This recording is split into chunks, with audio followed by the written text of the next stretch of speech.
Ano nga ba ang true love? Magandang araw ng Sabado kapanalig. Kapistahan ngayon ni San Juan, Apostol at Ebanghelista. Ito po si Sister Rose Agtarap ng Daughters of St. Paul para sa mabuting balita. Tayo nang magnilay sa Ebanghelyo ayon kay San Juan.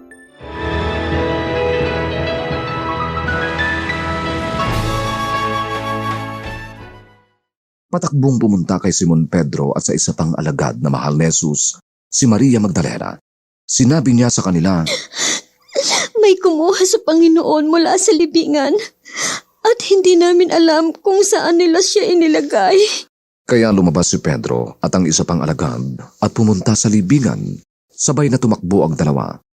Ngunit mas mabilis tumakbo ang isa pang alagad kaysa kay Pedro at unang nakarating sa libingan.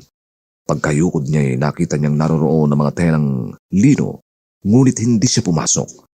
Dumating si Simon Pedro, nakasunod niya at pumasok siya sa libingan.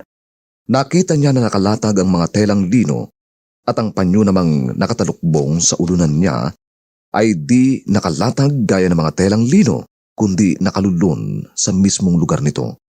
Pumasok noon ang isa pang alagad, ang unang nakarating sa libingan, at nakita niya at naniwala siya.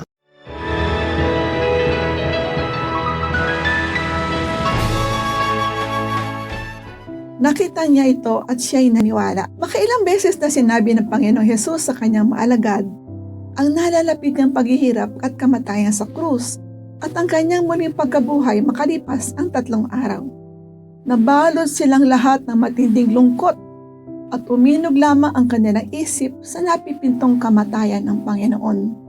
Walang nakaalala o nagbigay pansin sa sinabi niyang mabubuhay siyang muli sa 3 araw. Kaya nga, nang hindi makita ni Maria Magdalena ang bangkay ng Panginoon sa libingan, ay sinabi niya, "Kinuha nila sa libingan ang Panginoon at hindi namin alam kung saan dinala." Tanging si Juan lamang na tinawag ang sariling ang alagad na mahal ng Diyos ang naiiba. Nang makita niya ang kayong lino lamang ang naiwan sa libingan, naniwala siya na muling nabuhay si Jesus kahit hindi niya tahasang nakitang bumangon ang Panginoon. Ito ay isang dakilang biyaya. Hindi nagyayabang si Juan nang tawagin niya ang sariling ang alagad na mahal ng Diyos. Binigyan niya ng ganitong palayaw ang sarili dahil marahil ay naramdaman niyang tunay na pagmamahal ng Diyos sa kanya. Dahilan upang siya ay magbago mula sa pagiging mainitin ng ulo. Tinagurian sila ng kapatid niyang si Santiago na mga anak ng kulog, di ba? Si Juan ay naging malumanay. Di ba't siya, apa, ay humilig sa Panginoon nung huling hapunan? Si Juan ang pinakabatang apostol pero pinakamatapang. Siya lamang hindi humawalay sa Panginoon at nanatili sa paanan ng krus kasama ang mahal na inang Maria at ni Maria Magdalena. Sa kanya ihinabilin ng Panginoon Jesus ang kanyang mahal na ina. Iahabilin mo ba ang iyong mahal sa buhay sa isang taong hindi mo man lang pinagkakatiwalaan o minamahal? Pero wag nating isipin na si Juan lang ang mahal ng Diyos. Lahat tayo ay mahal niya. Ipakita natin sa kanya na karapat-dapat tayo sa kanyang pagmamahal. Manalangin tayo.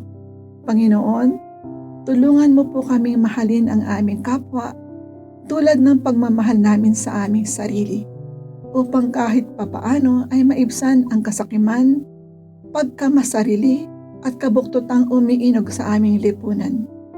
Tumayo sana kami mga paa at kamay mo upang marating at maabot ang mga nangangailangan ng kalinga.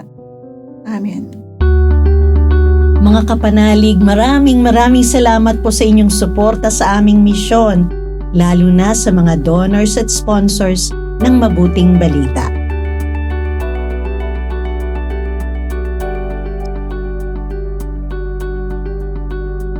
Subscribe, like, share, and follow po lines sa aming social media accounts.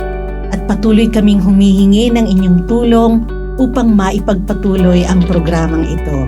Maaari po ninyong ipadala ang inyong love offerings at donasyon sa aming donations channels.